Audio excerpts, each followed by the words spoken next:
Today's awesome edition of CNN Student News is dedicated to the students and teachers of M.D. Roberts Middle School in Jonesboro, Georgia. Thanks for stopping by CNN Center yesterday. I'm Carl Azuz, and I'm here to bring you the headlines. First up, Mexican President Felipe Calderon travels north of the border for a two-day visit to the U.S. He's scheduled to meet with American business leaders, leaders in Congress, and he's meeting with President Obama, the two leaders getting together yesterday at the White House. They talked about immigration policies, organized crime, and violence along the U.S.-Mexico border.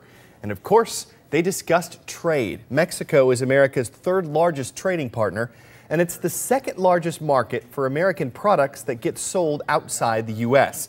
And it wasn't just the presidents who got together on Thursday. First Lady Michelle Obama and the First Lady of Mexico went to a D.C. area elementary school as part of the Read Across America efforts. And one thing about the school they visited, it's bilingual. The students learn in English and Spanish. The North African nation of Libya is anything but stable. The Libyan military dropped more bombs on towns that are under control of anti-government rebels. These air attacks have some U.S. officials pushing for a no-fly zone. Now, a no-fly zone is when airplanes, both military and civilian, are not allowed to fly over an area without permission. Meanwhile, the International Criminal Court says it's investigating Libyan leader Muammar Gaddafi for alleged crimes against humanity. The court says if Libyan troops commit crimes, Colonel Gaddafi could be held responsible. That's what's going on now. Michael Holmes takes a look back to give us some background on Libya, its leader Gaddafi, and how this situation got started. You had these people for 42 years being angry, upset, disenfranchised, and what they saw happen in those other countries emboldened them to speak out. Let's wing it. Yeah. What do you want to know? What we're seeing happen in Libya is really just sort of a replay of what we saw happen right throughout the Middle East and North Africa. It started with some common denominators, high unemployment, massively young populations who are unemployed, overeducated in some cases, in some of the countries, unable to have a say in what's going on in their own country, disenfranchised from the system. And when we've seen them speak out in the past, over the 42 years of Gaddafi's reign, we've seen those protests, if you like, or uprisings put down in brutal fashion, with thousands of people being killed over the years. At the moment, it would appear that Gaddafi's goal is just simply to survive. I mean, he seems to have adopted a head-in-sand attitude that none of this is going on. He denied there had even been protests in Tripoli. He said everybody loves him. He seems to be in survival mode at the moment. He is clearly encircled.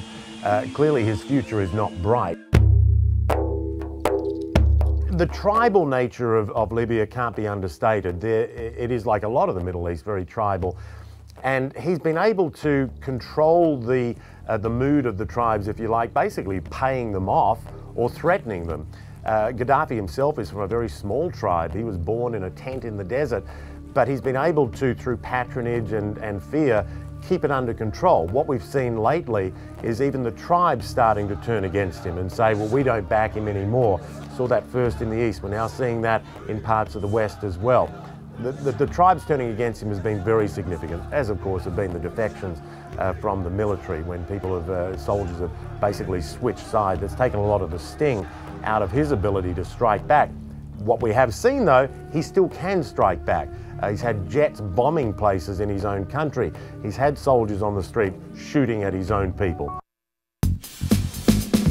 Is this legit?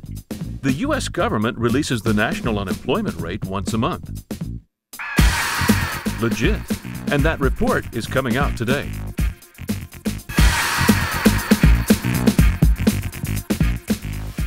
Unemployment's one of the big factors that people use to get an idea of how the U.S. economy is doing. CNN Money put together information on 5 major economic categories, and we're going to walk you through some of them right now. First, unemployment. What this chart does is measure from 1980 through 2010. You see that the worst unemployment rate during that time was in 1982, when it hit 10.8%. Best rate, 3.8% in 2000. At the start of this year, it was back up to 9%. Next, savings. On average, right now, Americans are saving a little more than 5% every month. Worst level in the last 30 years, that would be April 2005, when Americans saved less than 1%. Like we said, these charts look at 5 different economic categories. You can check out all of them from the link we have up in the in-depth section of our homepage, cnnstudentnews.com. We've reported on the budget battle happening in Wisconsin, and the situation is heating up. You know that 14 Democratic state senators who left the state on February 17th have not come back. They left to block a vote on Republican Governor Scott Walker's budget proposal. On Wednesday, the senators who are there approved a resolution that would fine those missing Democrats $100 for every day they're absent. Yesterday, the senators approved another resolution that would hold the absent Democrats in contempt. What that means is that state police could issue a warrant in an effort to bring the missing senators back to Wisconsin. Today's shout out goes out to Ms. Gayer, students at St. Paul High School in St. Paul, Oregon. This is the flag of what country? You know what to do. Is it Australia, New Zealand, Venezuela, or United Kingdom? You've got 3 seconds. Go.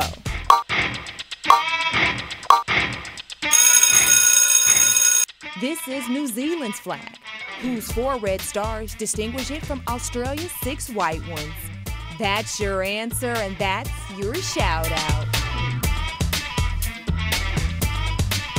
Parts of New Zealand are recovering from a devastating earthquake that hit the city of Christchurch a little more than a week ago. There's a lot of work to do there, but one worker found something in the middle of the rubble left behind by the quake, and officials are calling this discovery a sign of hope. TVNZ's Simon Dallow filed this report on what was discovered. Hiding under the symbol of a broken city, 2 capsules holding secrets of Christchurch's past. This morning, a crane driver working in the square noticed something on top of the plinth remaining that the statue was on, and what those things were this time capsule and this glass bottle with a rolled parchment inside it. Today's unexpected find bringing smiles to the faces of those whose worlds were shaken to the core in last week's quake. It's one of those symbols of hope. I mean, it does go right back to the founding of Canterbury. So from that point of view, it is great in all its turmoil to have these icons of where we've come from.